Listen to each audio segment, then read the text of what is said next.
This is 34 hours GMT into Saturday, the 1st of August 2020. This is the second day of the observance of the Eid al Adha in London, in the UK, and we are going to take a late look at Friday's main newspapers, also called the Fleet Street newspapers. And this is in order to record the fact as to how the mainstream media, the printed newspapers in Britain, look at the second most important event in the religious cultural calendar of the Muslims. And we can safely say that they don't recognize the fact of the Eid al Adha being observed in London or in the rest of the UK in any noticeable way. So therefore, this is the evidence that Muslims, who form the second most numerical and demographic population, part of the population, second most important, numerically important, demographically important, part of the population in the UK by religion, the Muslims are not recognized as that in the daily coverage of so-called news by the mainstream media. So, where to start then with The Guardian, which claims to be the liberal daily newspaper, even though it is moving very fast to the right, and it has been moving very fast to the right for a long time. During the last three editors, including the current one, and the Guardian has got a trendy bit. The trendy bit there, it is the second day of the Guardian's diversity display. It's a diversity display which is being pegged to the Black Lives Matter slogan, which wasn't invented by the Guardian, nor was it encouraged by the Guardian. It became the slogan and the quote movement in the USA. And the Guardian and others have cottoned on to the slogan, latched on to the slogan. We'll come to that a bit more in this edition. But going back to the paper's front page, it says the employers must not force shielding staff to return to work, TUC warns. Fair enough. And on the right of the front page is the Saudi-led Newcastle deal is off. That is, the takeover's collapse leaves Mike Ashley's club in turmoil. Many fans distraught and rights groups delighted. Now, this is a story about successive Saudi regimes or Saudi interests, or Saudi-linked or Gulf-linked interests with money trying to buy various soccer and other clubs in Britain. And I said that is also evidence of the degenerate attitude held by the leaders of those regimes and those cabals, still asserting they are being Muslims, because that money, these are people who are spending billions, literally billions in the West, and not in any way in interests or ventures or enterprises, let alone campaigns promoting the advocacy of human rights, regardless of the background, religious or otherwise, background of the people whose rights are in need of being advocated. So the people in the Middle East with the money are not afflicted by the Western imperialist war assaults that George W. Bush and his father George Bush confected at the turn of the century and before that 10 years earlier. And what we are witnessing is that the Saudis are attacking Yemen and murdering, massacring, killing innocent children, women, other people, and they're all innocent because they're civilian targets. As for the war targets and the military targets, there is hardly any coverage of the military targets or the actual evidence of any military offense committed by the Yemeni army or the armies in Yemen that the Saudis have been targeting. And that shows the Guardian's priority. The Guardian should be talking about Yemen on the front page, and especially published on the day of the Eid al Adha, the Guardian should be talking about the message that not just the Saudis, but the other rich, wealthy Muslims and their behavior. What are they doing with the money? What are they doing with the actual wealth? And I said in the previous edition that the Muslims have the duty to spend the money in looking after the neighbors, regardless of the religion or ethnicity or other backgrounds or identity of the neighbors. A Muslim, collectively, the Muslim regime has the duty to look after the next door country, state, society, made up of whatever religious people. If they are in poverty, this Muslim country, this Muslim regime has a duty to look after them, share the wealth. So the Saudis are not sharing the wealth with the poor, and this bid that has been put off now about the takeover of the Newcastle bid is a tiny tip of the iceberg of the drastic, frantic, lunatic rush by the Gulf states to spend the billions in pleasure industries, entertainment industries in the West, across the West. This is a cover.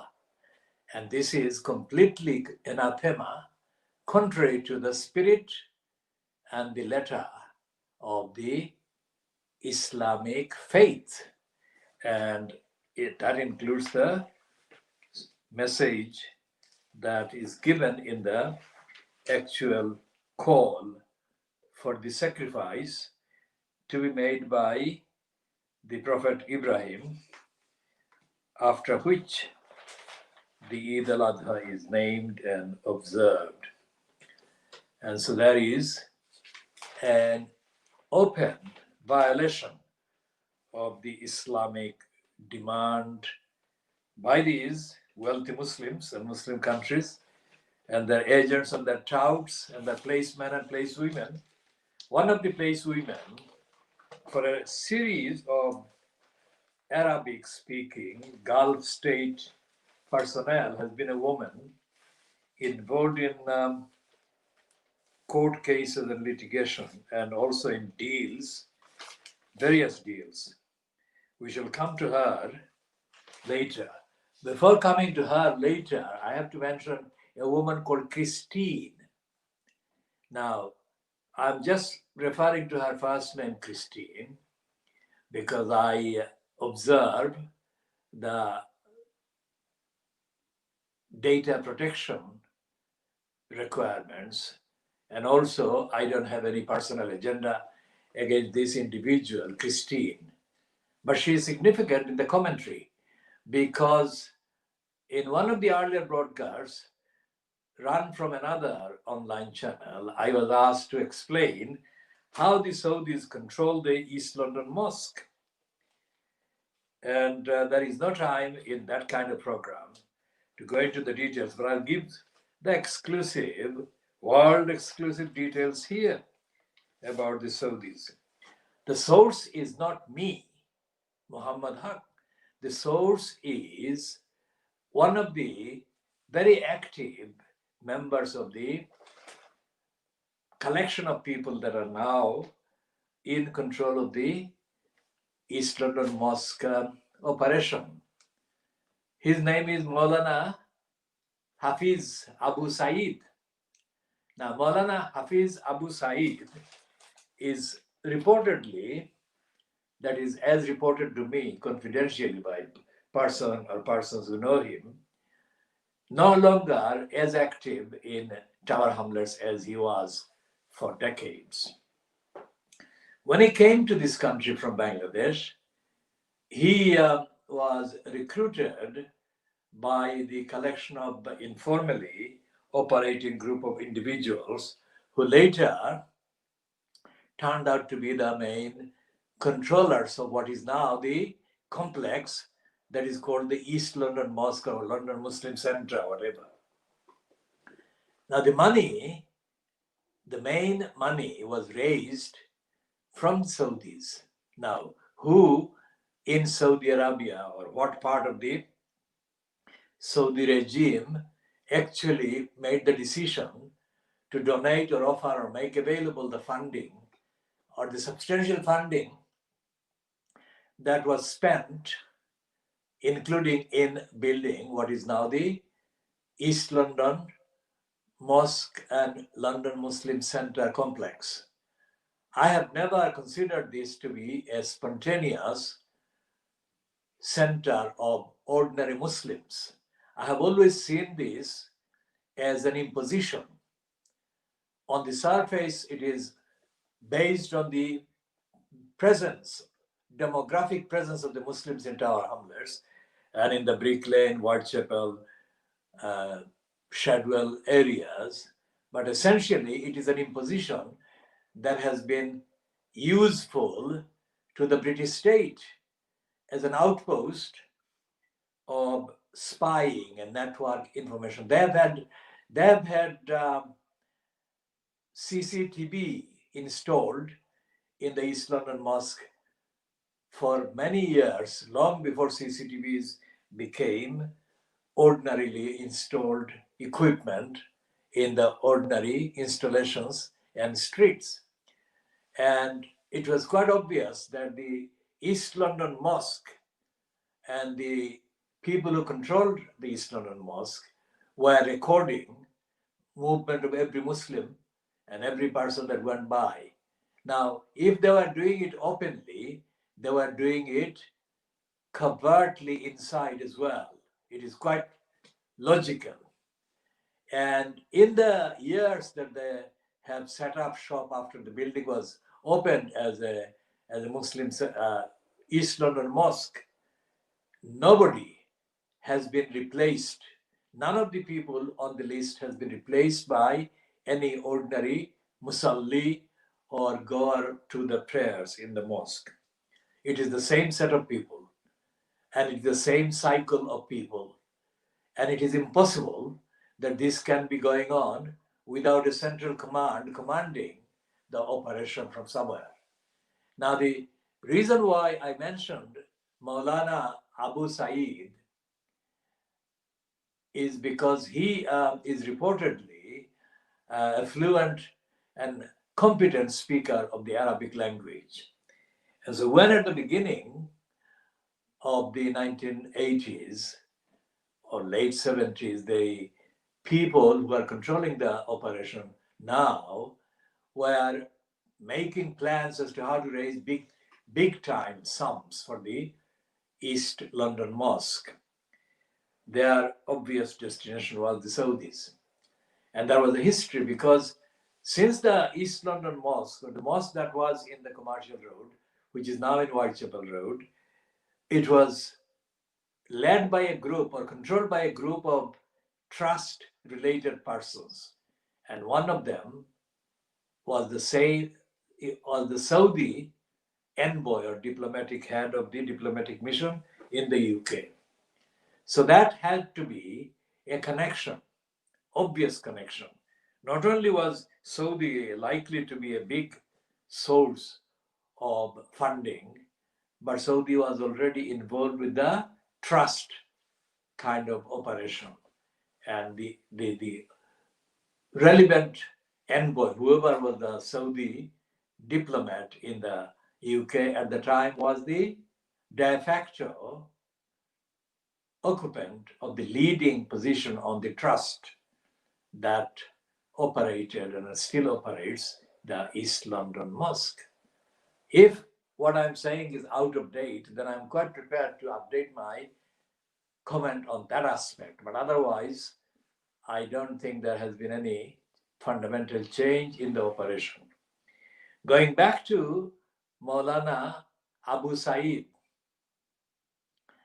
Maulana Abu Said, being a fluent speaker of Arabic and up to the central kind of period of time, a critical member of the group that controls the East London Mosque operations, was well placed. So he apparently took time and he visited Saudi Arabia as many times as was necessary, and he visited other locations in the UK where his expertise in speaking in the Arabic language was very useful. So he, after the main service was performed by him, he was, according to statements that other people have made in the period since he became involved, he was kicked out of the group. And as a result of that, he formed a different kind of rival group or grouping based on some of the defecting members of the same wider group that they had belonged together at the beginning. And it was the information that came from Maulana Hafiz Abu Said that the opinion I expressed and the relevant identical opinion other people have expressed in terms of the who controls the East London Mosque was actually based. And I think that this is what is in need of being put on the record. And whoever asked the question online should have had enough in what I have just said now. It is unique in the commentary and it is published uniquely on this channel. And as I said, if the information that I have given here in terms of date and in terms of sequence of events and in terms of names of people, if any of it or more than one of it has or have been superseded by other events or other names, then I'm quite prepared and I'm quite willing to correct that part or those parts accordingly in subsequent later editions. But back to the main question of who controls the East London Mosque. And the reason why I had originally said why the East London Mosque, the control of the East London Mosque was important consideration for the British government. Whoever is the head of the government at the given time, because of the huge military industrial complex trade agreement that has persisted between the USA and the Saudis and the UK and the Saudis and other arms sailors or arms sellers of the West and the Saudis. And this is a military industrial complex matter, which is bigger than any power that any British government has. So therefore, to not prosecute Lutfur Rahman because of what Richard Morris said his corrupt practices was actually influenced by the impact and the implication on British economy, the British government's power and British government's relationship with the Saudis. By that fact, Lutfur Rahman did not matter, but he would matter if he were prosecuted, because a lot of the links and linkages would have come out in any prosecution, any trial, any open trial, and that could not be a secret trial. So what has happened, despite the fact that highly placed secretive organizations linked conservative operatives like Peter Goals have been making claims on the outside saying that there is enough evidence to prosecute Lutfur Rahman or other people because of what has been disclosed during the hearing and what has been confirmed in the ruling by Richard Morey, who published his ruling on the 23rd of April 2015. This is the reason why the British authorities would never prosecute anyone whose prosecution would necessarily demand disclosures about his or their or her backers. And Lutfur Rahman's backers and sponsors and promoters, most of them in Tower Hamlets, belong with the group that is also involved in operating and running the East London Mosque or London Muslim Centre complex. And that is why he was not prosecuted. I'll give a contemporary, later example, later than the decisions, and the latest decision made by whoever not to prosecute Lutfur Rahman. It is the Russia report. The contents of the Russia report, very similar considerations.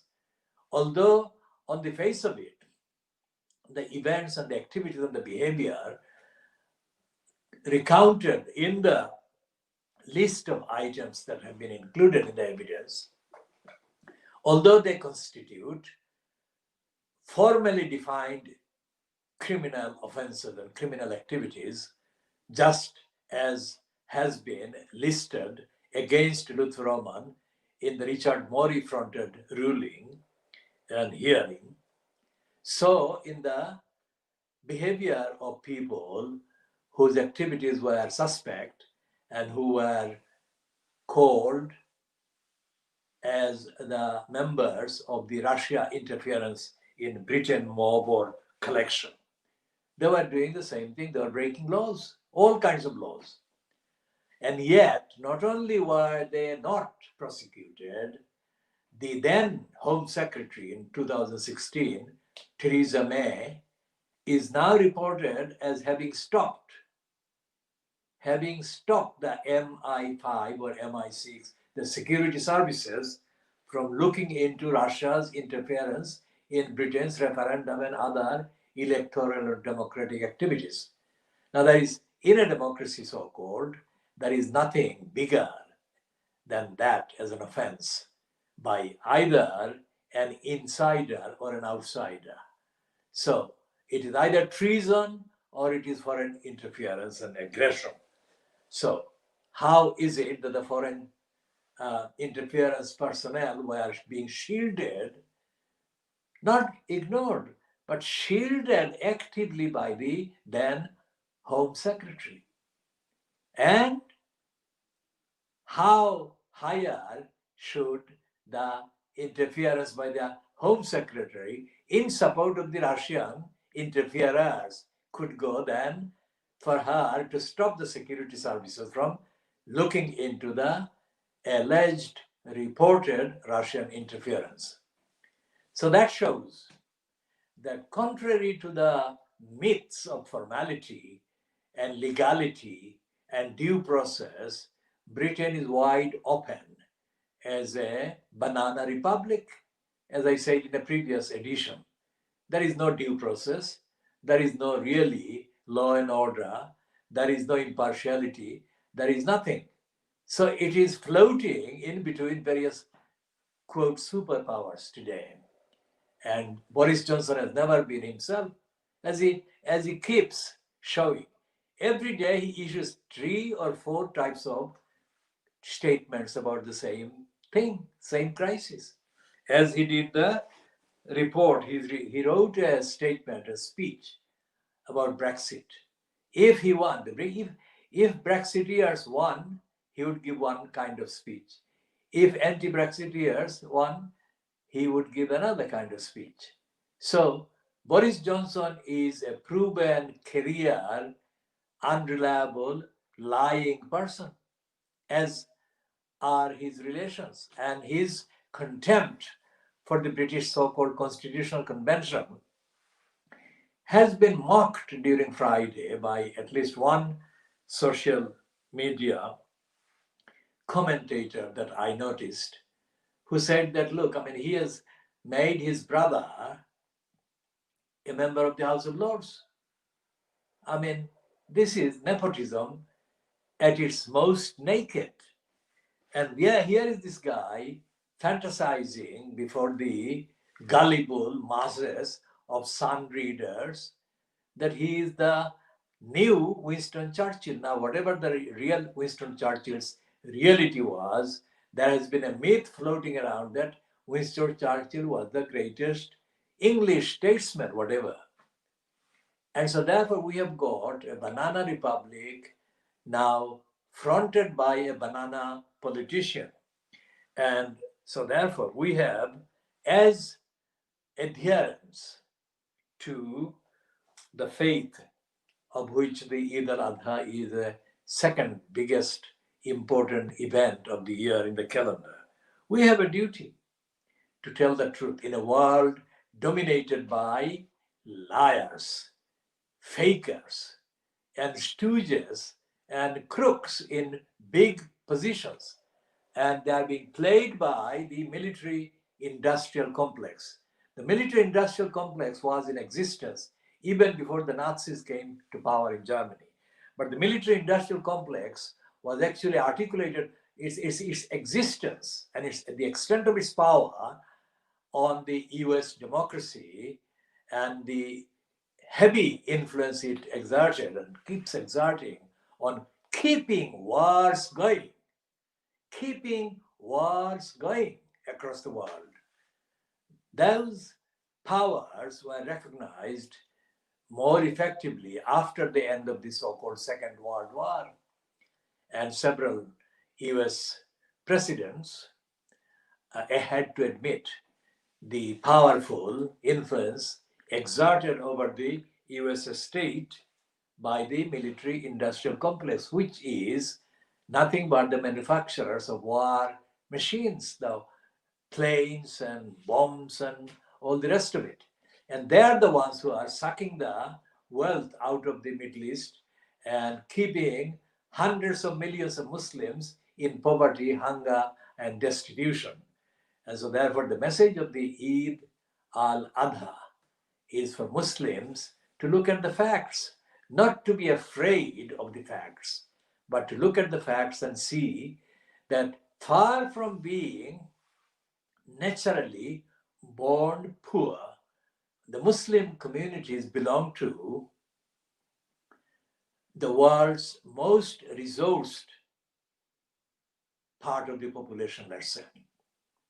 So the Muslims, hundreds of millions of Muslims, must not be told to accept famine, hunger, starvation, dislocation, disenfranchisement, massacre, because there is now a better alternative. There is. And the better alternative is the message of stopping wars and stopping hatred, stopping selfishness, based on the message of Eid al Adha, the sacrifice, selflessness of the Prophet Ibrahim was rewarded by a compensation. As I said, I don't want to talk about the lamb, but essentially the message is what I want to talk about. And the message is that if a person, a Muslim, a believer, was prepared to make the ultimate, the most horrendous sacrifice for the love of God, for the loyalty to God, then God would reward them. That is the message. And I'm saying to those people who believe in that message of wanting to, needing to, and being humbled to please God, that they should give up selfishness and they should support the same ideals in others. And that is where the pressure for the ending of monarchy and monarchical dictatorship in the name of Muslim communities and peoples would come. We are not anywhere near seeing that yet. But before we see that, there has to be an informed knowledge and awareness across the world about what the Muslims represent, not the invented image of the jihadis that have been hugging and capturing the headlines, and the Guardian would have been quite happy to put that if there were an explosion somewhere in the last 2 days. But there has been no explosion and there has been no suspected Muslim terrorist, so they have completely ignored the event of Al Adha, the Eid al Adha. So what the Guardian is actually spending its space on includes the conviction of the racist Elphick. The racist Charlie Elphick the Thick. Elphick was found guilty on Thursday of sexually harassing or attacking a female, and I'll come to more details on that in a minute. Now, Elphick, after Nigel Farage, Elphick was the figure that was seen posing for camera shots against the sea in Dover, near the seashore, that the sea where the sea connects Britain with the rest of the continent. And the reason why Elphick was photographed so often, so regularly for years, standing against the waters, was because he was campaigning for hateful contempt and attack on the migrants. Elphick said in his narrative over the years that the migrants were overwhelming and running over the whole of the southeast of England.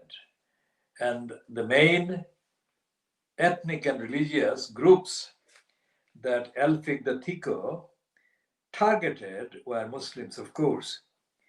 Now, his wife, who became MP for the same constituency after he got embroiled in the prosecution over his sexually assaulting the woman, his wife has been as racist, as dishonest, as ignorant, as uneducated, ill-educated, corrupt as he is. So the question is, how is it that Theresa May, as the leader of the Conservatives and as Prime Minister in 2018, when Elphick's crimes were first publicly acknowledged, she got him back into the fold of the procedural, bureaucratic fold of the Conservative MPs in the House of Commons, because she wanted the vote. And she wanted the vote as long as he was breathing, whatever the MP was, otherwise guilty of. And that shows the corruption of Theresa May. And that shows the fraud and the deceit involved in Theresa May peddling the line about race disparity and diversity deficit and all the rest of it. And as I said at the time in 2017-18, when she launched her diversity disparity concerns, that she was faking it.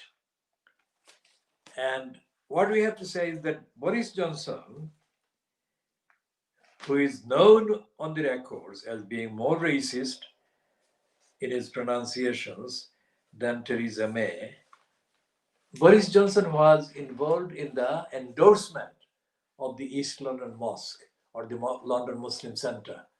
And the BBC's Home Affairs correspondent, who is an extension of the propaganda machine run by the British establishment, Mark Easton, he promotes the East London Mosque or the London Muslim Centre, as do most of the so-called mainstream, as does Brenda's son, Charles. I mean, he came and he got photographed with so many individuals, or he allowed himself to be photographed with people representing that outpost of Saudi connection with the British. And the Saudi connection, which I started talking about, Christine, was established, made known during the 1970s when a man in the Saudi embassy, Salim Azad, was seen orchestrating the UK-based Muslims into some kind of forum. I attended a number of forums. I think I attended about a dozen or so before concluding that they were not going to do anything, any debate or any real progress. So I gave up. And it is in one of those meetings that I had met Altaf Gauhar, who was in the 10 years of Ayub Khan's military dictatorship, the main second dictator in command after Ayub Khan himself. That is where I raised the question of the Muslims creating a media alternative answer to the anti-Muslim agenda of the Western mainstream, generally. Not about any particular country, but generally, because that was the focus of that particular charade. And Altaf Gauhar told me at that time that he didn't think that there would be money or there would be any interest, which is the reason why I challenged him at the Institute of Contemporary Arts a few months later, when he emerged as the power behind the Third World Media Foundation, which was actually a product of the collaboration between the whoever funded it and the Guardian. And so therefore the Guardian has got 3 or 4 different faces when it comes to Muslims. And I'm not speaking about any Muslim particular faction or any Muslim community anywhere in particular based on nationality or language.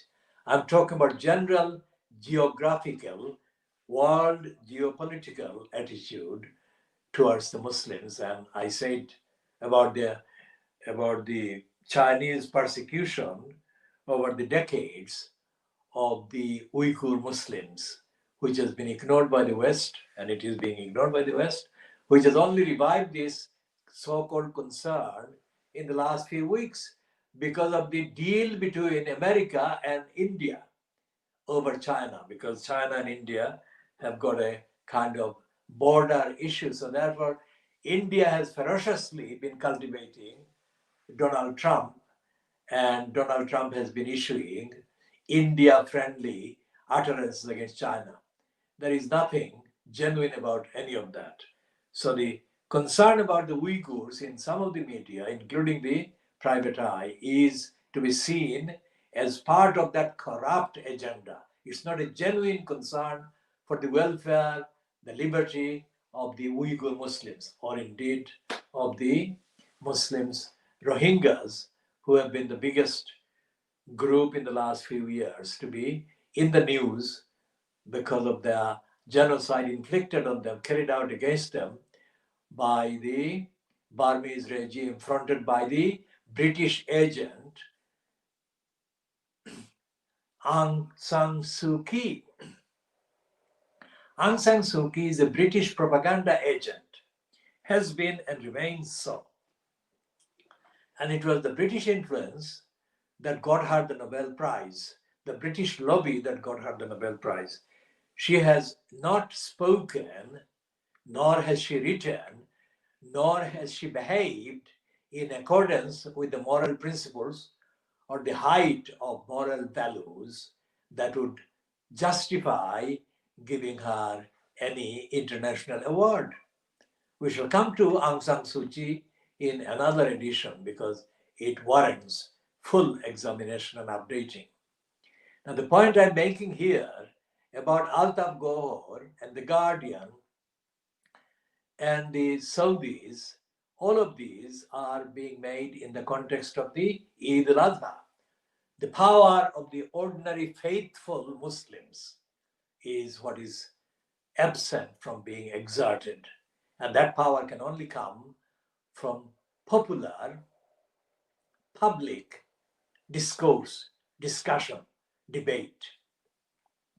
And I hope that this will help that discourse and that effort to establish the antithesis to poverty and hunger by Muslim initiatives for the whole world, for all the hungry and poor and starving people, and all the people who are being displaced from their homes by wars and being disenfranchised by local corruption, like in Tower Hamlets. And we shall be coming to that in the next edition. This one is ending at 01:16 GMT and 02:16 UK local time on Saturday, the 1st of August 2020, and it is the second day of, let's say, a week of Eid al Adha. And hopefully, everyone who is genuinely observing the Eid, I wish happy Eid and safe distance and safe life and safe time. Khuda Hafiz, good morning, and we shall be doing the continuation in due course within the next 12 hours.